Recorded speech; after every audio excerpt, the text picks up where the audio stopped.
வணக்கம். நான் உங்கள் அம்மா சமையல் மீனாட்சி. உங்கள் எல்லாருக்கும் புத்தாண்டு நல்வாழ்த்துக்களை ஃபஸ்ட்டு தெரிவிச்சுக்கிறேன். ரெண்டாவது, நம்ம 2019 நிறைய பேர் புது பிஸ்னஸ் ஆரம்பிச்சிருப்பீங்க, புது வேலையில் போய் சேர்ந்துருப்பீங்க, புதுசாக காலேஜில் போய் சேர்ந்துருப்பீங்க, அடுத்து புதுசாக ஸ்கூலில் போய் சேர்ந்துருப்பீங்க. இந்த மாதிரி நிறைய விஷயங்கள் புதுசாக நடந்திருக்கும். நம்மளுக்கு இந்த 2020 அதை விட புதுசாக நமக்கு நடக்கணும் அப்படின்னு சொல்லிட்டு நான் கடவுள்கிட்ட வேண்டிக்கிறேன். நீங்கள் உங்கள் எல்லாருக்காகவும் நான் கண்டிப்பாக கடவுள்கிட்ட வேண்டிக்கிறேன். அதே மாதிரி 2019 நம்மளோட சேனலில் நம்மளோட குடும்பத்தில் உள்ள எல்லாருமே நம்ம குடும்பமும் பெருக்கி இருக்கு. ரெண்டாவது, நம்ம குடும்பத்தில் புதுசாக நம்ம சேனலில் நிறைய வித்தியாசமாக கொண்டு வந்திருக்கோம். இன்னும் புதுசாக நம்ம சேனலில் இந்த 2020 வரணும் அப்படின்னு சொல்லிட்டு நான் கடவுள்கிட்டே வேண்டிக்கிறேன். ரெண்டாவது, உங்கள் எல்லாரோட சப்போர்ட் இருந்தால் தான் அது நடக்கும் அப்படின்றதை நான் ரொம்ப விரும்பி கேட்டுக்கிறேன். அதுக்கடுத்து பார்த்தீங்கன்னா 2020 இன்னும் என்னென்ன புதுசாக பண்ணணும், எப்படி இருக்கணும், என்னென்ன போடணும், எந்தெந்த விஷயங்கள் உங்களுக்கு பிடிக்கும் அப்படின்னு சொல்லிட்டு நீங்கள் கமெண்ட்டில் சொல்லுங்கள். ரெண்டாவது, இந்த வருஷத்தில் இருந்த சில கெட்ட நிகழ்வுகளை நம்ம தள்ளி விட்டுடுவோம். ஏன்னா புது வரவுக்காக நம்ம காத்துட்டுருக்கோம். அதே மாதிரி புது விஷயங்களை பற்றி மட்டுமே நம்ம யோசிக்கலாம். வாங்க இப்போ நம்ம ப்ளம் கேக் எப்படி பண்ணுறதுன்னு பார்க்கலாம்.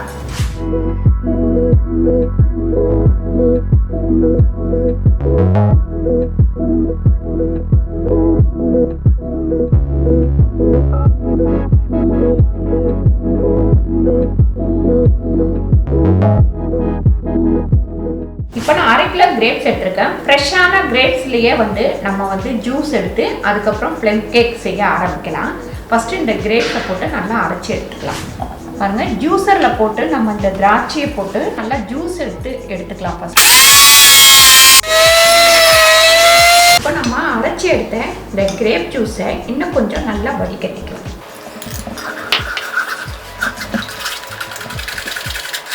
எப்பவுமே நம்ம ப்ளம் கேக் பண்ணுறதுனா ஒரு நாள் முன்னாடியே நட்ஸ் எல்லாத்தையும் ஊற வச்சு தான் நம்ம பண்ணணும். இப்போ ஸ்ட்ரெயிட்டாக நான் எல்லாமே ஃப்ரெஷ்ஷாகவே வச்சு செய்ய போகிறேன். முதல்ல நம்ம அது இல்லாமல் சர்க்கரையில் தான் பண்ணுவோம். நான் ப்ரௌன் சுகரில் பண்ண போகிறேன். அதில் பண்ணும்போது டேஸ்ட் இன்னும் கொஞ்சம் கூடும். இப்போ அடுப்பை ஆன் பண்ணிக்கலாம். ஃபஸ்ட்டு இந்த சின்ன கப் அளவில் தண்ணி விட்டுக்கலாம். இந்த ப்ரௌன் சுகர் 3 கப்பு இதில் போடுறேன். நம்ம சர்க்கரைனா ஸ்ட்ரெயிட்டாக போட்டுடலாம். ப்ரௌன் சுகர்ன்றதுட்டு கொஞ்சம் சூடு பண்ணி போடும்போது நல்லாயிருக்கும். பாதாம் 50 கிராம் வச்சுருக்கேன், பொடியாக நறுக்கி வச்சுருக்கேன். அதுக்கப்புறம் முந்திரி பார்த்திங்கன்னா 50 கிராம் பொடியாக நறுக்கி வச்சுருக்கேன். காஞ்ச திராட்சை 50 கிராம் போட்டுக்கலாம். பாருங்கள், இது கருப்பு காஞ்ச திராட்சை, இதையுமே 50 கிராம் போட்டுக்கலாம். இது எல்லாத்தையும் கொஞ்சம் கம்மியான தீயில வச்சுக்கோங்க, அதிகமான தீ ஏற்றி வைக்காதீங்க. செரி ஒரு 50 கிராம் வச்சுருக்கேன், அதையும் இதில் சேர்த்துடலாம். செரி மட்டும் முழுசாகவே சேர்த்துக்கோங்க. அப்போ தான் நமக்கு அந்த கேக்கில் கட் பண்ணும் போது இது கட் பண்ணி வரும், ரொம்ப அழகாக இருக்கும். டூட்டி ஃப்ரூட்டியோ 100 கிராம் வச்சுருக்கோம். இதுதான் கொஞ்சம் கேக்கில் பார்க்கறதுக்கு அழகாக இருக்கும், நடுப்புற வந்ததுன்னா.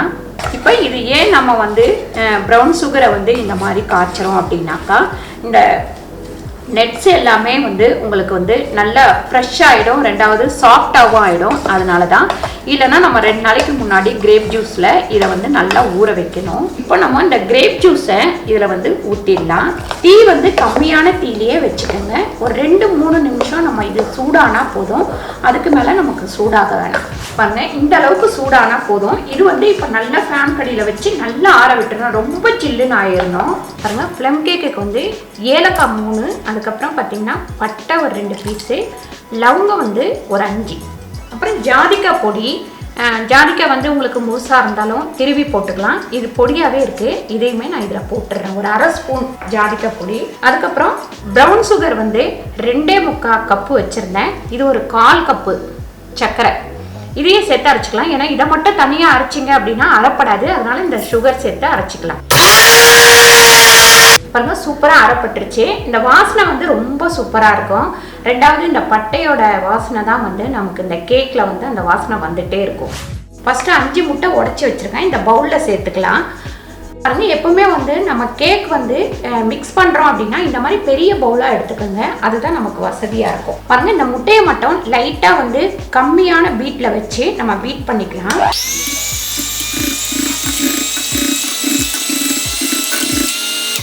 150 கிராம் வெண்ணெய் வந்து இதில் ஊற்றிருக்கேன். வெண்ணெய் வந்து லைட்டாக உருக்கி எடுத்துக்கோங்க. ஏன்னு கேட்டிங்கன்னா கட்டியோடு போட்டிங்கன்னா அது வந்து கொஞ்சம் கட்டி கட்டியாக இருக்கும். இப்போ வெண்ணெய் போட்டதுக்கப்புறம் லைட்டாக வந்து நம்ம பீட் பண்ணிக்கலாம்.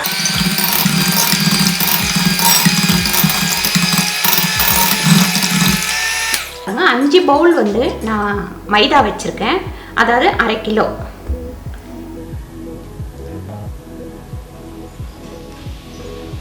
பாருங்க, இதை நல்லா ஜலிச்சு எடுத்துக்கலாம்.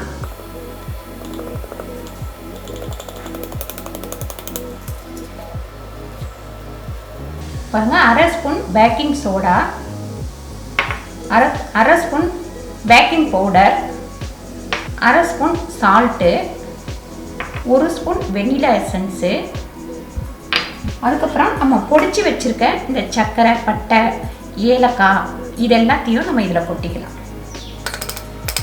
இதை வந்து நம்ம லைட்டாக கலந்து விட்டுக்கலாம். இப்போ பாருங்கள், நம்ம காய்ச்சி வச்சுருக்க இந்த ப்ரௌன் சுகர் எல்லாமே வந்து கிரேப்ஸு இதெல்லாமே இதில் ஊற்றிடலாம்.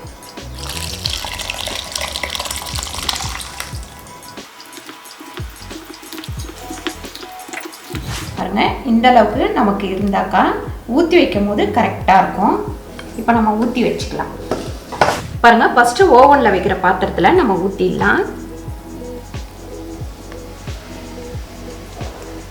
இது வந்து நான் குக்கரில் வைக்க போகிறேன். இது உள்ளே வந்து பட்டர் பேப்பர் போட்டு நல்லா வந்து பட்டர் கொஞ்சம் தடவி வச்சுருக்கேன்.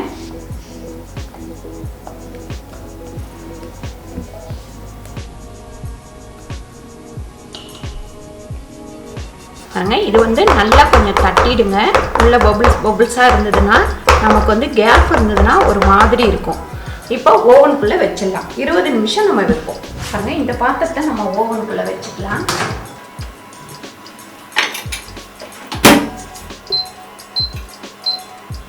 நம்ம வந்து 20 நிமிஷம் வச்சுக்கலாம். பாருங்க, நான் பாத்திரத்தில் வந்து உப்பு போட்டு வச்சுருக்கேன். உப்பு போட்டு இது உள்ள ஒரு ஸ்டாண்டும் வச்சுருக்கேன். ஏன்னா ரொம்ப கீழே இருந்ததுன்னா நல்லா இருக்காது. ஒரு 15 நிமிஷம் கம்மியான தீயில வச்சுருந்தேன். ஏற்கனவே வந்து நான் குக்கரில் எப்படி வைக்கிறது அப்படின்னு உங்களுக்கு வந்து செஞ்சு காமிச்சிருக்கேன். இது வந்து 25 நிமிஷம். பாருங்க, கேக் வந்து ரெடி ஆயிடுச்சு.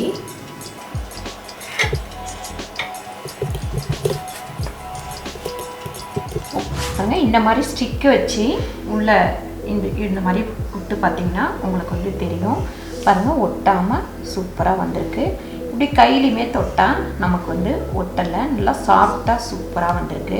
பாருங்கள், நம்ம கலர் மட்டும்தான் கம்மியாக இருக்குது. நம்ம ப்ரௌன் சுகர் மட்டும்தான் போட்டோம்.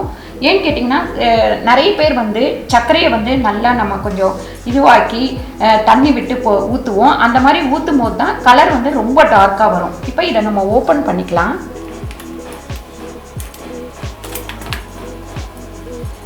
பாருங்க, சூப்பராக வந்திருக்கு. பாருங்க, இது கொஞ்சம் நல்லா ஆறட்டும், அதுக்கப்புறமா நான் கட் பண்ணி காட்டுறேன். பாருங்க, இப்போ நம்ம குக்கரில் உள்ளதையும் ஓப்பன் பண்ணி பார்த்துடலாம். பாருங்க, குக்கரில் வச்ச கேக்கும் வந்து ரெடி ஆயிடுச்சு. பாருங்க, சூப்பராக நமக்கு ஒட்டாமல் வந்திருக்கு. ரெண்டாவது கையில் தொடும் போதும் பாருங்கள் சாஃப்டாக இருக்குது. இப்போ நம்ம எடுத்து இதை கீழே வச்சு கொஞ்சம் நேரம் ஆற விட்டுடலாம்.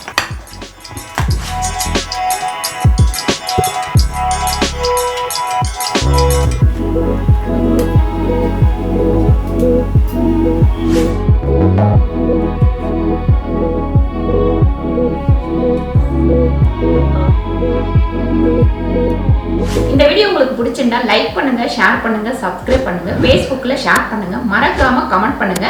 நன்றி, வணக்கம்.